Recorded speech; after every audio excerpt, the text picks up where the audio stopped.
ہماری خطا کو معاف کر دے، یہ الفاظ کہنا اللہ تمہاری خطا کو معاف کر دے گا۔ یہ بنی اسرائیل سے کہا گیا تھا۔ بنی اسرائیل جب وہاں سے گزرے تو انہوں نے الفاظ کو چینج کیا، اللہ کا عذاب آیا۔ یہ کہ جب بنی اسرائیل کو یہ عذاب ہوا، اس کے بعد ان کو کہا کہ بھی اب تمہاری توبہ قبول کی جائے گی، لیکن شرط کیا رکھی؟ اس بستی میں داخل ہو، اس بستی میں داخل ہو اور یہ دروازے سے سجدہ کرتے ہوئے، اور یہ کیا کہنا ہے تم نے؟ حتۃ، اللہ ہماری خطا کو معاف کر دے، ہماری خطا کو معاف کر دے، یہ الفاظ کہنا اللہ تمہاری خطا کو معاف کر دے گا۔ یہ بنی اسرائیل سے کہا گیا تھا۔ بنی اسرائیل جب وہاں سے گزرے تو انہوں نے الفاظ کو چینج کیا، اللہ کا عذاب آیا۔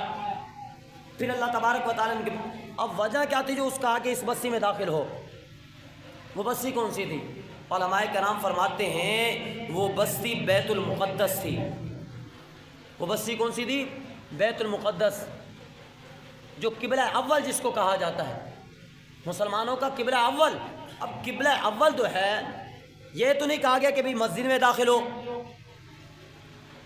یہ تو نہیں کہا گیا کہ میں مسجد میں داخل ہو، بلکہ کہا بستی میں داخل ہو، بستی میں داخل ہونا ہے۔ بھئی ایسا کچھ بستی میں کیا رکھا تھا؟ اب آئیے قرآن سے سنتے ہیں اس بستی میں ایسا کیا رکھا تھا جس بستی میں جانے کی برکت سے اللہ نے ان کے گناہوں کو معاف کر دینا تھا۔ وہ بستی کے اندر کیا برکت تھی؟ آئیے قرآن سے پوچھتے ہیں۔ 15 پارہ سورۃ بنی اسرائیل، اللہ تبارک و تعالیٰ نے قرآن کریم فرقان حمید کے اندر ارشاد فرمایا، سبحان الذی اسریٰ بعبدہ لیلا من المسجد الحرام الی المسجد الاقصی الذی بارکنا حولہ لنریہ من آیاتنا۔ فرمایا کہ اللہ تبارک و تعالیٰ نے قبلہ جو اول ہے، جو بیت المقدس ہے، اس کے ارد گرد برکت رکھی ہے۔ اللہ نے اس کے ارد گرد برکتیں رکھی ہیں۔ اس وجہ سے بنی اسرائیل کو کہا کہ یہاں داخل ہو، تمہارے گناہ معاف کر دیے جائیں گے۔ اب جو کہتے ہیں نہیں جی یہ بابا گیری کیا ہے، فلاں مزار پہ جانا، فلاں اس میں جانا، فلاں اس میں جانا، نہیں یار چھوڑو، نہیں چھوڑو، یہ کچھ نہیں رکھا۔ میں نے بولا بہت کچھ رکھا۔ اب بنی ان کو کیوں کہا گیا تھا بیت المقدس میں یہاں داخل ہو بستی کے اندر؟ فرمایا کہ لنوریہ من آیاتنا، اس کے ارد گرد برکتیں رکھی ہیں۔ علماء کرام فرماتے ہیں، تفسیر اٹھا کر دیکھنا، علماء کرام نے لکھا ہے اس کے ارد گرد برکت یہ تھی، حالانکہ برکت مسجد میں ہوتی ہے یا مسجد سے باہر ہوتی ہے؟ سوال آپ سے کر رہا ہوں، برکت مسجد میں ہوتی ہے یا مسجد باہر؟ مسجد میں ہونی ہے نا بھیا، برکت مسجد میں ہوتی ہے نا بھائی۔ اب اللہ نے کہا کہ مسجد تو برکتوں والی ہے، کیونکہ 7 لاکھ انبیاء نے وہاں پر نماز کی ہے۔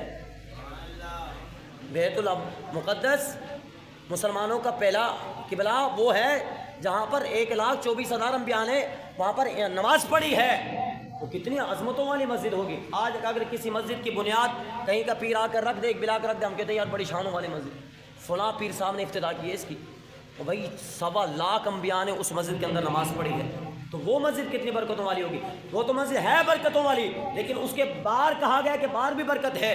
باہر کیوں ہے برکت؟ تفسیر اٹھا کر دیکھنا۔ فرمایا کہ باہر برکت اس لیے ہے کہ وہاں پر اولیاء کے اور انبیاء کے مزارات ہیں۔ سنیے گا، وہاں پر اولیاء کے اور انبیاء کے کیا ہے؟ مزارات ہیں۔ فرمایا کہ مزارات پر جایا کرو، وہاں پر رب کی رحمتوں کا نزول ہوتا ہے۔ اگر وہاں جا کر رب سے سچی توبہ کرو گے، جو رحمتیں برس رہی ہیں، اگر وہ تم پر برس گئی، ایک چھینٹا تمہیں بھی مل گیا، اللہ تبارک و تعالیٰ تمہاری دنیا اور آخرت کو بدل دے گا، تمہاری دنیا اور آخرت کو بدل دے گا۔ جایا کریں وہاں پر۔